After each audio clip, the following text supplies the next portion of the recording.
আদালতের রায়ের ৪ বছর পেরিয়ে গেলেও হোটেল ইন্টারকন্টিনেন্টালের বকেয়া ভ্যাট ও সম্পূরক শুল্কের পুরো অর্থ আদায় করতে পারেনি এনবিআর।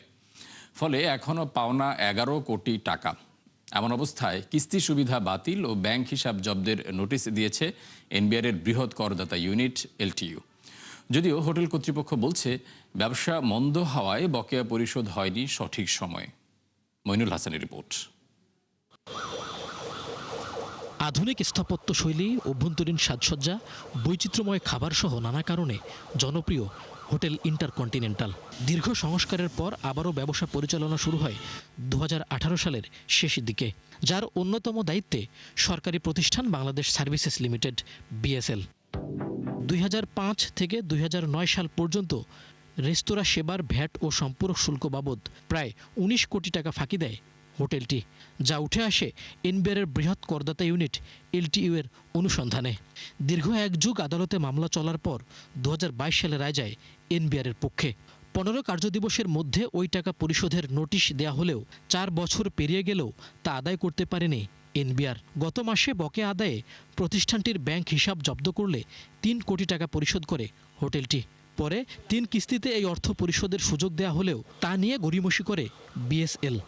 বকেয়া পরিশোধ করার ব্যাপারে তাদের সচেতনতার অভাব আছে। তারা মেথোডোলজি বুঝতে পারে না, অনেক সময় তাদেরকে মিসগাইড করা হয়।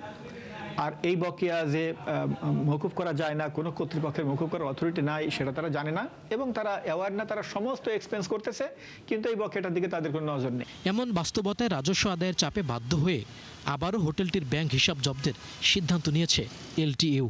একই সাথে কিস্তি সুবিধা বাতিলের কথা বলা হয় এনবিআরের পক্ষ থেকে। আইনে আরও অনেক পদক্ষেপ বলা আছে বকেয়া আদায় করার জন্য। আইনে খুব কঠিন কঠিন পদক্ষেপ বলা আছে। যেমন বলা আছে যে ব্যাংক অ্যাকাউন্ট ফ্রিজ করে দেওয়া যাবে, বলা আছে যার স্থাবর সম্পত্তি অস্থাবর সম্পত্তি জব্দ করে ক্রয় করে বিক্রি করে দেওয়া যাবে, বলা আছে তার পানি গ্যাস বিদ্যুৎ বন্ধ করে দেওয়ার জন্য সংশ্লিষ্ট কর্তৃপক্ষকে অনুরোধ করা যাবে, তার বেআইন অর্থাৎ ভ্যাট রেজিস্ট্রেশন সার্টিফিকেট এটা লক করে দেওয়া যাবে। এ বিষয়ে ক্যামেরার সামনে কথা বলতে রাজি হননি হোটেল ইন্টারকন্টিনেন্টাল পরিচালনার দায়িত্বে থাকা বাংলাদেশ সার্ভিসেস লিমিটেডের কোনো কর্মকর্তা। তবে লিখিত জবাবে প্রতিষ্ঠানটি জানায় দীর্ঘদিন বন্ধ থাকায় তারল্য সংকটে তারা, তাই দেরি হচ্ছে বকেয়া পরিশোধে। মইনুল হাসান, ৭১, ঢাকা।